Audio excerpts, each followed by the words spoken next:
Now, one of the big advantages of being an older person is that older people are much less likely to eat junk food than young people. So that means, unfortunately, we have a responsibility to pass on some good messages about food and health to our children and our grandchildren. And I think one of the most important things that any grandparent can do is to teach their grandchildren how to cook. Teach them about food so that they know where food comes from. You all know that peas come in a pea pod, but children don't know that. You know that milk comes from a cow and that nuts either grow on trees, or if they're peanuts, you probably know they grow under the ground like a legume. But children don't know those things. They don't know where their food comes from. They think that cheesels grow on a tree somewhere, and they have no idea that they're eating so much junk. So I think we all have a responsibility to teach our children and our grandchildren about food, and particularly we have a responsibility to teach them how to cook.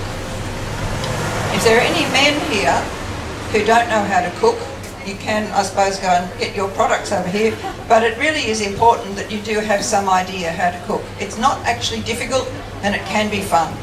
The only time cooking is not fun is if you have to do the lot. So it's quite important to teach other people to do it. I had 4 children, and we had a roster in our house as to who was going to cook. And a couple of my daughters liked cooking so much that they'd actually swap with my son, who didn't like cooking all that much. But now he's a man with children of his own, and he's teaching his children how to cook. So we do need to do that, because when we cook fresh food, we're likely to have a healthy diet. If you buy everything already in a packet and highly processed, that's when the diet becomes a problem. So we have a wonderful food supply in Australia. We have a range of people who've broadened our food tastes, and thank you for that. I think when I grew up, we didn't know what Asian food was like. And now we eat it regularly in our house, and I think that that's you know, a very good thing that's happened to Australians. But if you look after your body, it really does pay great dividends. Probably the most important thing for health is that we feed our bodies properly and we exercise our bodies as well. Exercise, I can't go without, I know I'm a nutritionist, but I can't go without mentioning exercise. Walking and doing some sort of exercise, and it may be Tai Chi or it may be some other sort of exercise, is one of the most important things as we grow older. Because keeping your body active and keeping the body going means that the blood keeps flowing around the body, and if you're having a good diet, those nutrients then go to all the tissues in the body. And that's what keeps us going strong.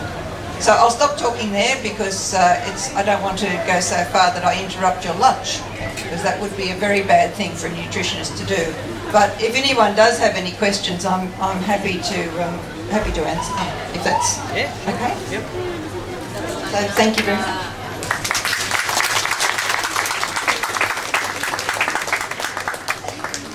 If you don't catch fish in Sydney Harbour, west of the bridge, but if you buy fish that comes through the Sydney fish market, they are tested regularly for mercury levels. And the mercury levels in Australian fish are very low, so that we don't have the same worry that we have perhaps in some other places. I personally have a bit of a worry when fish is imported into Australia, and it may come from areas that have higher mercury levels. But the fish markets in Sydney check fish regularly. Don't buy fish from people who come around selling it to you if you don't know where it comes from, because they may have caught it in the Sydney Harbour west of the bridge, and they've just done some new tests, and the mercury, it's not the mercury, but some other levels are high. But normally Australian fish is a good source of everything good and not too high in mercury, whereas in parts of Japan, for example, there are high mercury levels. Tasmanian fish are absolutely fine. Purest fish in the world, probably. So they're very good. No problem with fish that's coming up from Tasmania. With the whole grains being so important, how about if you're gluten-free, celiac, you've got to cut a lot of the grains out? That's a very good question from somebody saying, if whole grains are important, what do you do if you have to avoid gluten?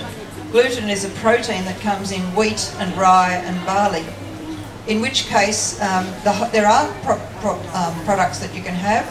You can have the quinoa that I mentioned, spelled Q-U-I-N-O-A. You can still have brown rice.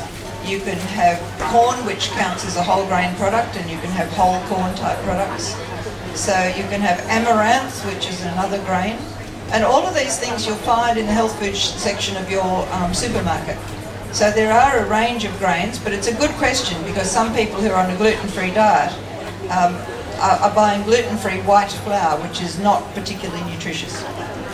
So that you do need to be careful, but there are grains that you can have.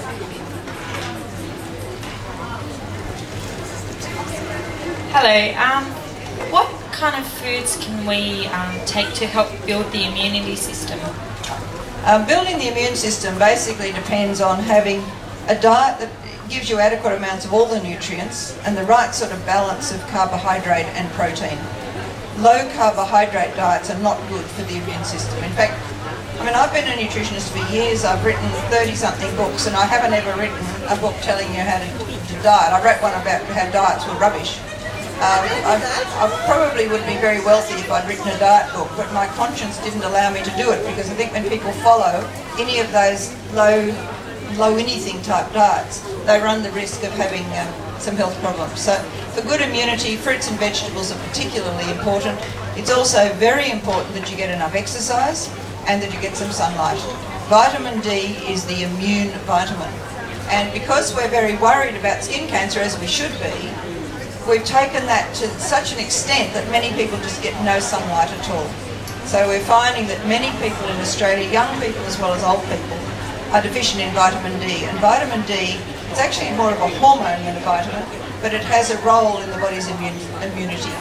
So don't go and sunbake, but you need that 15 minutes of your arms exposed to the sun before 11 or after 3.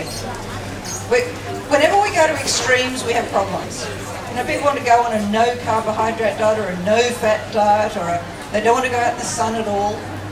Extremes are always a problem. And I think we're probably all old enough to know that you need a balance. Some, but not too much and not too little. That's probably the key to good health. It's a bit boring and doesn't sell a lot of books, but it probably is the key to a healthy life. One more up the back. Hi. What's your attitude to ageing and absorbing vitamins and minerals and so on? Because as you get older, I know you don't, and I have a lot of exercise, but I eat small meals a day, and I'm just wondering if I really get enough out of my food, so I take a lot of supplements. Right, now it's a very good question, because people do stop absorbing some nutrients as they get older. I'm just at the moment working on the dietary guidelines for Australians, and I have a real problem with the word older, because older Australians has taken people who are over 65. Now, I'm over 65, but I'm still sort of, you know, still climbing mountains and doing things. I'm not quite in the frail age category, but when I looked at my elderly mother before she passed on, she was in her 90s and was definitely among the frail aged, and she had problems absorbing nutrients. So as you get to that frail sort of stage, there certainly is a lack of absorption of nutrients, and having a bit more of some nutrients is important. It's also important that you know what you're doing, so that vitamin B12, for example, vitamin D, there are a couple of the vitamins that are important to take, but some of the others, if you take too much of them, actually can do some harm. So you do need to be careful when you're taking supplements, and it's probably a good idea to talk to a dietitian who can actually go through the diet exactly. But certainly for the frail-aged, I think pretty well all frail-aged people need vitamin B12 and vitamin D as a supplement.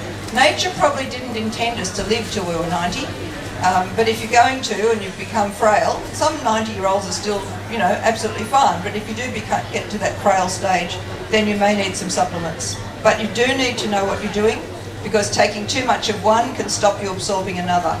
So people, for example, take too much iron, they don't absorb zinc.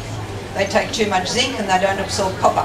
Now, copper you only need tiny little amounts of, but it's not a deficiency we would see except in people who take large amounts of supplements. Probably the most sensible thing to do is to take a good multivitamin and eat properly as you get to that frail age stage. But if you're still sort of hale and hearty, even if you are over 65, you're probably okay just having food. I don't take any supplements myself. even though I'm technically older, being more than 65. I don't like the term. No. Okay, we'd like to thank Rosemary for her time today.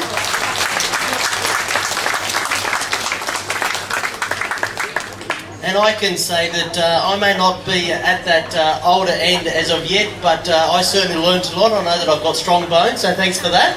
And I'm sure that you've all learned a lot from that discussion then.